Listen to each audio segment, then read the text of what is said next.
reçoit donc l'invité de la matinale, c'est Mehdi Zouak. Bonjour. Bonjour, merci pour votre invitation. Vous êtes le bienvenu. Alors, vous êtes directeur de l'Institut national des beaux-arts de Tétouan, l'institut donc qui organise son tout premier événement de design pour fêter les 25 ans de son passage donc en tant qu'institution d'enseignement supérieur. Il faut dire que l'institut a traversé, je crois, pas moins de 70 ans d'histoire. Hein, c'est ça, il a été créé en 1945. Voilà, c'est ça. Mais ce n'est qu'en 93 que l'école vraiment s'est hissée au rang d'établissement d'enseignement supérieur. Et vous organisez donc à partir d'aujourd'hui cet événement. Tétouan Design Event 2018. Dites-nous comment est né ce souhait d'organiser un tel événement. Voilà, donc je pense qu'on est, comme je dis, à partir de ces 70 ans sur un nouvel élan. L'Institut national des beaux-arts, l'INBA, elle est sur ce nouvel élan. Donc on est en train de restructurer donc, nos départements. Et l'un de ces départements, le département design, qui est très important pour nous. Et je pense que ça fait 1 an et demi. Et la nouveauté, c'est qu'on organise ça avec nos étudiants, avec le bureau des étudiants. Donc eux, ils interviennent et je pense que c'est très important pour nous pour que nos étudiants s'intègrent dans la démarche et la stratégie de développement de l'Institut.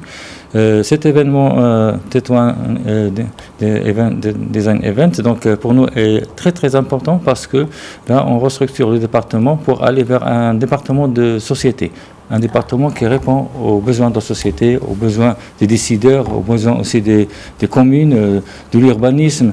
Donc ce design qui avant était qualifié de design graphique, d'intérieur, d'architecture au design industriel et d'objets de mobilier. Maintenant, on a un design généraliste, mais qui répond à ces besoins de la société et je pense que c'est très important. Donc cet événement vient un petit peu donc, faire un arrêt, donc un bilan de ces 25 ans. Donc de design, donc ça sera un vrai diagnostic en invitant des invités de poids, donc qui ont une grande expérience dans tous les domaines du design et donc avec une table ronde qui sera à la clôture pour faire ce bilan et proposer des recommandations pour le nouveau département qui commencera bien entendu avec la nouvelle on va dire réforme de l'Institut qui s'intègre dans le LMD. D'accord, ok. Alors, vous l'avez dit, avec des invités prestigieux, c'est vrai que le programme est riche, avec notamment un hommage à Abdeslam El Jaïdi, à l'honneur également le célèbre Hichem Lahlou, qui est pionnier du design au Maroc. Vous avez vu grand, très grand pour ce premier événement. Oui, donc voilà, on a profité aussi pour cette occasion de rendre hommage à l'un des grands aussi professeurs qui sont passés par l'INBA, donc Abdeslam El Jaïdi, c'est le pape de la perspective qu'on dit à Tétouan, donc c'est tous les étudiants et les profs actuels sont passés par lui et donc il est la référence, c'est le référent dans le domaine de la perspective et aussi de la décoration et du design. Donc, mais aussi donc notre invité d'honneur qui est Hichem Lahlou, le grand Hichem Lahlou, le porte-drapeau du design marocain et même africain. Donc il vient de recevoir un autre prix international duquel on le félicite sincèrement et donc on est très fiers de le recevoir ici à cette première édition du TDE Tétouan 2018 et je pense qu'avec ces deux invités et cette inauguration sera l'occasion pour nous d'entamer une nouvelle aventure, une nouvelle ère aussi du design à l'Institut national des beaux-arts.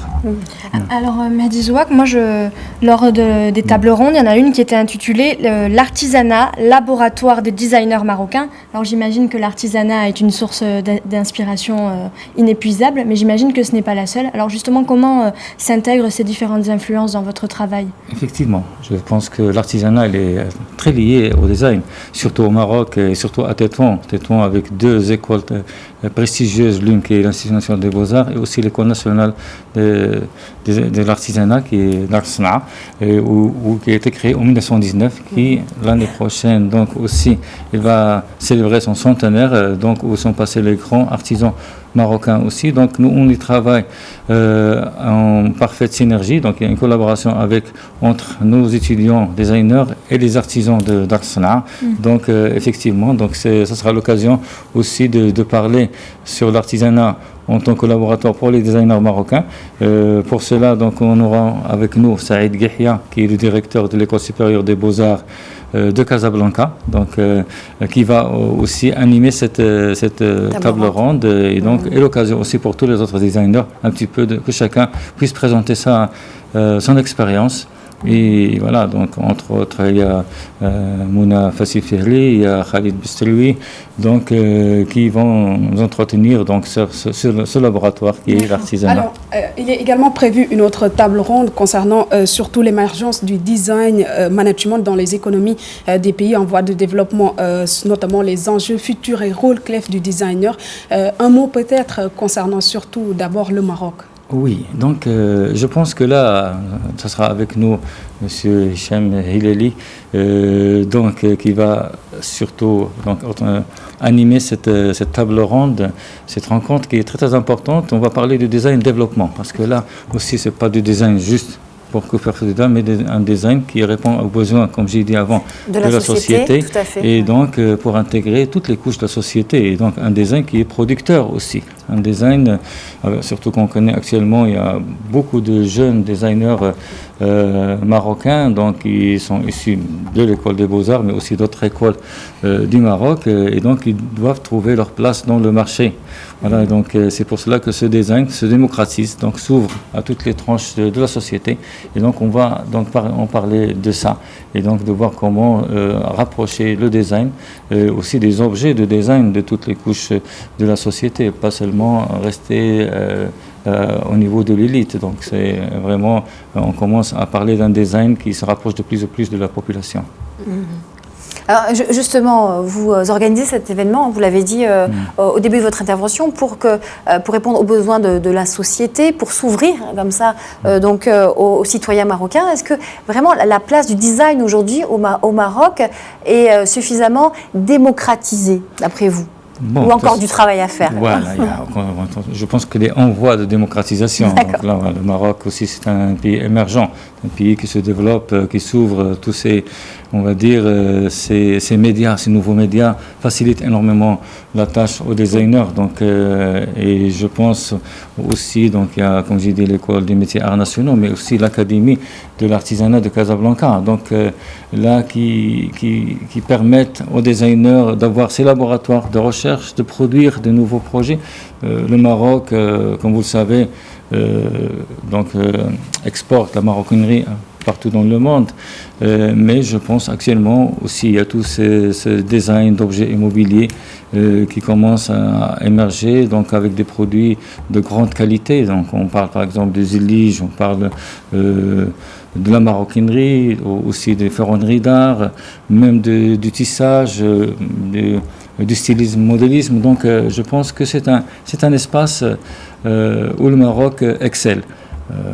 Et qui s'adresse à tous maintenant. Voilà, exactement, qui s'adresse à tout le monde, qui s'ouvre sur un marché, je pense, aussi bien national qu'international, surtout dans le monde arabe. Et je pense que c'est avec ces événements, donc avec ces départements design, qu'on pourra préparer de nouveaux designers, donc ils vont répondre à ces besoins de la société. D'accord. On avait fait quelques coups de projecteur sur des tables rondes, mais qu'est-ce qu'il faut retenir aussi de votre programme? Quels seront les temps forts donc, de cette toute première édition? Alors, les temps forts, je pense, voilà, il y a ces tables rondes, mais surtout, nous avons des expositions avec, comme j'ai dit avant, donc avec Mouna Fassifirli, donc l'exposition de Khalid Bistrewi, donc aussi l'exposition de Nassim Azarzar, c'est un designer graphique. Un autre designer donc, qui est professeur chez nous, qui est Rachid Ben Yacoub, et aussi Zuhair Bouchiba. Donc ça sera beaucoup d'expositions aussi. Donc voilà l'occasion de profiter ou de voir ces expositions, de voir un petit peu voilà, les productions des designers, mais aussi. Donc on a invité les jeunes lauréats de l'INBA et les étudiants. Donc nous avons un espace exposition jeunes lauréats et étudiants de l'INBA qui peuvent exposer aussi leurs exercices qui seront des futurs. Donc les jeunes sont partie prenante dans ce projet, c'est important. Complètement. Donc ils participent à l'organisation, mais aussi dans les expositions, dans les tables rondes. Et d'ailleurs, dans la table ronde qui parle des 25 ans de design à l'INBA, nous aurons une intervention d'une étudiante qui va faire le bilan des 25 ans. Donc, il a fait une étude statistique sur tous les lauréats qui sont passés avec leur devenir, un petit peu les différentes structures qui ont évolué. Donc, je pense que c'est C'est un événement intégré où les étudiants sont parfaitement présents. Merci, Mehdi Et Zouak. je pense que c'est les futurs décideurs à la fin. Donc, On a noté, merci. Ouais. Donc à partir d'aujourd'hui, À partir à d'aujourd'hui Tétouan, jusqu'au vendredi. Ouais. jusqu'à vendredi. Et ça se finira avec un concert de musique pour nos étudiants, donc D'accord. avec Harmonic Fusion, qui est une jeune troupe de musique. Merci. Voilà, merci à Merci, vous. Mehdi Zouak. Merci beaucoup. Merci. C'était